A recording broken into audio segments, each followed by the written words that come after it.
இன்றைக்கு திரும்ப ஒரு சபையை குறித்து நாம் தியானிப்போம். ஆண்டவர் அனுமதித்தால் நாளைக்கு ஆமேன் ஸ்தோத்திரம் அடுத்த ஒரு டாபிக் உள்ளாக போவதற்கு மூன்றாவது இயேசு சிலுவையிலே என்ன சம்பாதித்தார் என்பதை குறித்து நாம் தியானிப்போம். கர்த்தர் கிருபை செய்வாராக. சத்தமாக ஒரு அலையிலே சொல்லுங்க பார்க்கலாம். இந்த சத்தம் போதாது, இன்னும் சத்தமாக ஹல்லேலூயா ஆமேன். அப்போஸ்தலர் நடபடிகளை எடுத்துக்கொள்வோம்.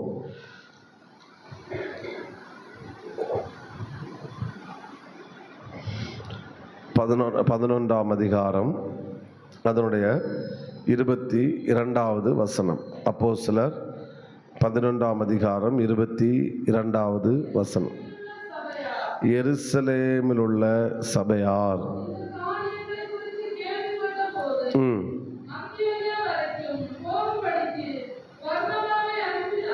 ஆண்டவர் மகிமைப்படுத்துவோம். ஹல்லேலூயா ஸ்தோத்திரம். எருசலேமில் உள்ள சபையார்.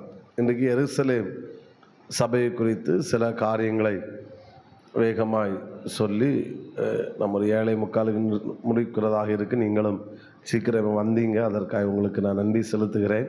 அதனால் நம்ம சீக்கிரமே பாடி ஆராதிக்க ஒரு சில சூழ்நிலை, அதை நான் ஒன்றும் சொல்லலை, முடிச்சுட்டு தான் நீங்கள் வர வேண்டியிருக்கும். பரவாயில்ல, ஸ்தோத்திரம். ஆண்டவர் மகிமைப்படுத்துவோம். ஹல்லேலூயா. கவனிங்க, எருசலேம் சபையை குறித்து சில காரியங்களை சொல்லும்படியாக விரும்புகிறேன். பவுலின் தாய் சபை என்ன சபைன்னு நேற்று சொன்னோம், அந்தியோகியா சபை. இனி அந்தியோகியா சபைக்கு தாய் சபை இந்த சபைன்னு கேட்டால் எருசலேம் சபை. எருசலேம் தேவாலயம். அடுத்து, இயேசு சிலுவையிலே ரத்தம் சிந்தி சபையை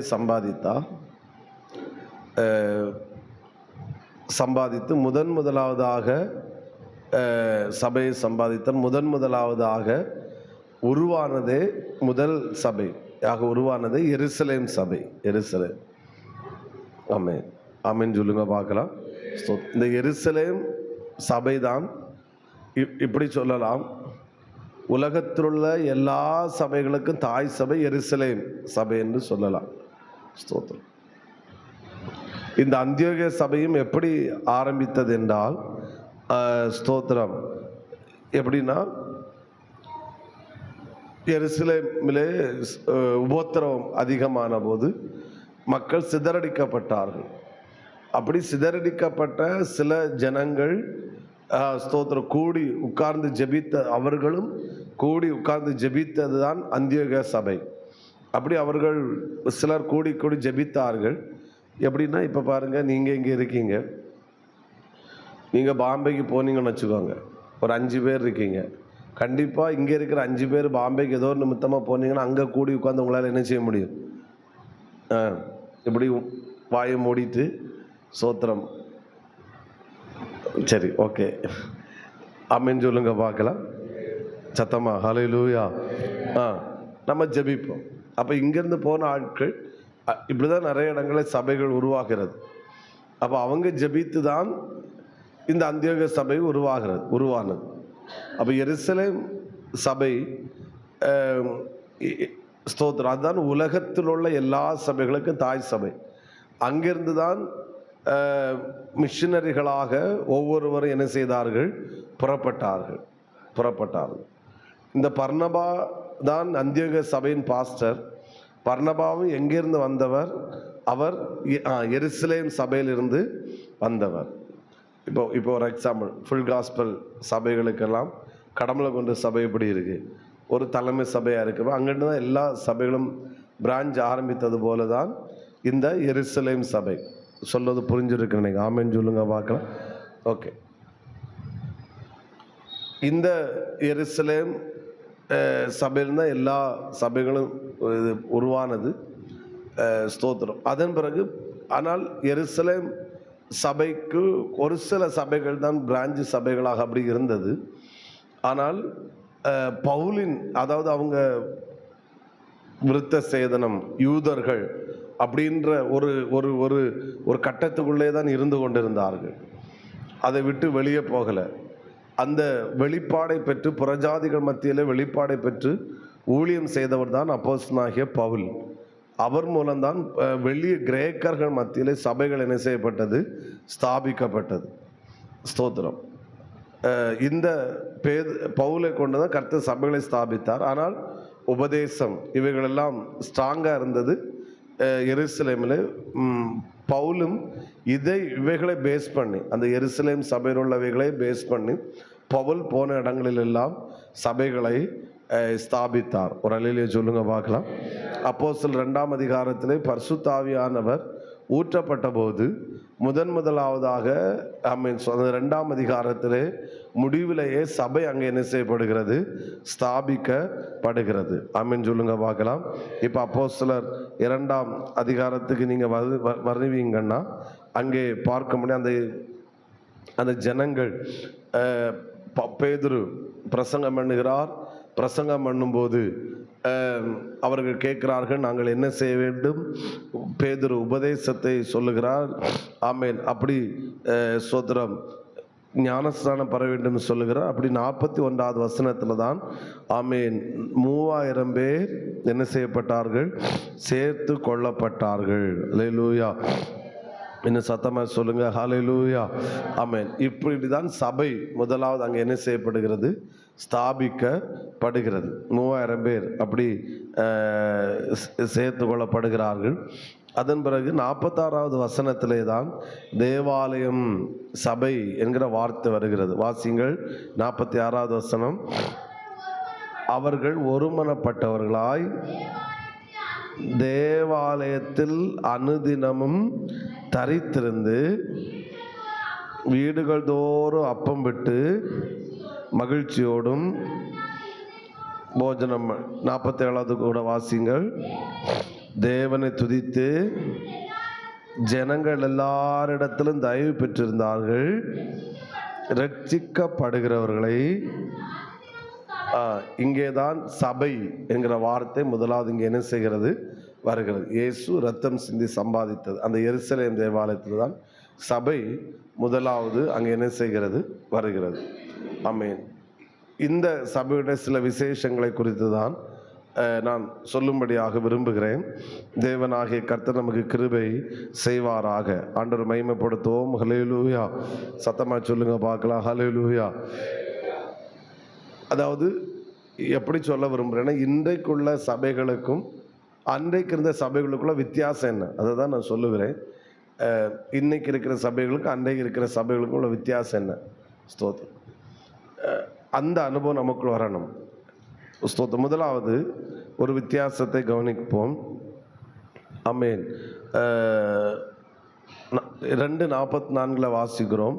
விசுவாசிகள் எல்லாரும் ஒருமித்திருந்து சகலத்தை என்ன செய்தார்கள்? அனுபவித்தார்கள். விசுவாசிகள்.